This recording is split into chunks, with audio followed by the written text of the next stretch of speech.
हिन वक़्तु सिंध जी सूरत हाल इहा आहे त सिंध खे हाणे जेके पघड़ आहिनि या कुता आहिनि, ही जेके कुता तव्हां ॾिसी रहिया आहियो, इहे कुता जेके आहिनि हाणे नियाणियुनि खे नोचण जे लाइ हू छिता थी काहे पिया सिंध जूं समाज जूं मिसकीन ग़रीब माण्हुनि जूं नियाणियूं आहिनि, उन्हनि खे हाणे झोपड़ियुनि में बि कुता इहे ॻोल्हे हवस जो निशानो बणाए रहिया आहिनि। ताज़ो जेको थो चोटियारियूं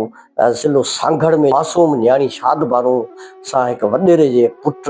उनखे नंढड़ी ग़रीब मिसकीन नियाणी खे उन झुॻीअ मां खणी उन ज़बरदस्ती अगवा करे कंहिं जॻह ते रखी उनखे हवस जो निशानो बणाइण खां पोइ जेको उन सां तशदुद कयो, जेको उन सां हशर कयो, सच पुछो त फिरोन बि पंहिंजो कंधु झुकाए छॾियो आहे। सिंध जा जेके ज़ालिम आहिनि उहे अक्सर करे घणो सिंध जी नियाणियुनि सां हिकिड़ो वहशाणो हशर करे रहिया आहिनि। ऐं इन खां अलावा तव्हां ॿुधाईंदा त अहिड़े क़िस्म जा जॾहिं वाक़िया थियनि था त पोइ उन्हनि मिसकीन मारूअड़नि जूं जेके अमड़ियूं आहिनि पोइ अहिड़े क़िस्म जा पहिरियां बयान ॾियनि थियूं। मूंखे ख़बर कोन हुई, आउं वयसि लिखी करे इलाज लाइ, ऐं पोइ आयसि शाम जो राति जो मूंखे ख़बर ॿुधायो सुबुह ते मूं ॾिठो हालत पहिरीं त मूं मीडिया करे छॾियो। पोइ छोकिरीअ जी कुझु मूंखे ख़बर अची नंढड़ो भाउ उन सां गॾु वियसि, साइकिल मोटर था किरियसि, पहिरीं दम खणी कयो, ब्लड प्रेशर न आयसि, ॾिठुमि अचे निगरीअ जी हालत, पोइ मीडिया करे वेही रहियसि। हाणे दफ़ा मीडिया कोन थी कयां, पर मूं छोकिरीअ हालत ॾिठी त छोकिरे मुंहिंजे सां गॾु उहा किरी, मूं त चौको केरु मारे वियो हुयसि, पर छोकिरो उहो भॼी वियो, नंढड़ो आहे, मुंहिंजे मामे जो पुटु आहे। पुलिस बि आई हुई पर उन्हनि खे बि ॿुधायो साइकिल मोटर था किरी।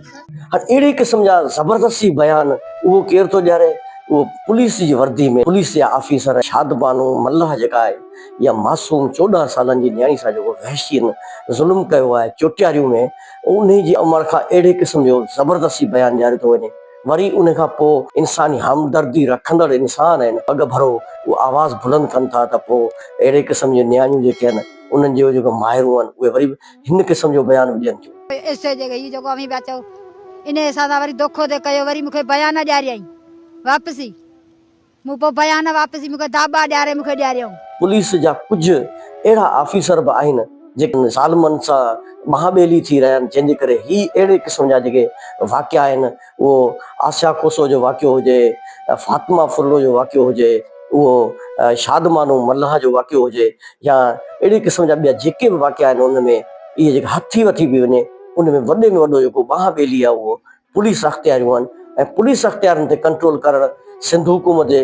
आला अख़्तियारनि जो ऐं होम मिनिस्ट्री अख़्तियारनि जो आहे, लेकिन उन्हनि ते कंट्रोल न थियण जे करे हाणे जेके ही पुलिस अख़्तियारियूं आहिनि हाणे उहे हाणे छुड़वाग थी वियूं आहिनि, उन्हनि मां भले घोड़े मां वाघ निकिरी वई आहे। ऐं उहे जेके आहिनि से अहिड़े क़िस्म जा जेके वॾेरनि जा पुट आहिनि या वॾेरा आहिनि, जागीरदार आहिनि, सरमाएदार आहिनि, ज़ालिम आहिनि, फिरोनियत जी ज़हन रखंदड़ माण्हू आहिनि, उहे अहिड़े क़िस्म जा वाक़िया कनि था ऐं उन जी ग़रीब मिसकिन माण्हुनि जी मदद करण जे बजाए पुलिस जा जेके कारंदा आहिनि उहे वरी उन्हनि वॾेरनि ज़ालिमनि जी मदद कनि था। ऐं पोइ ज़ालिमनि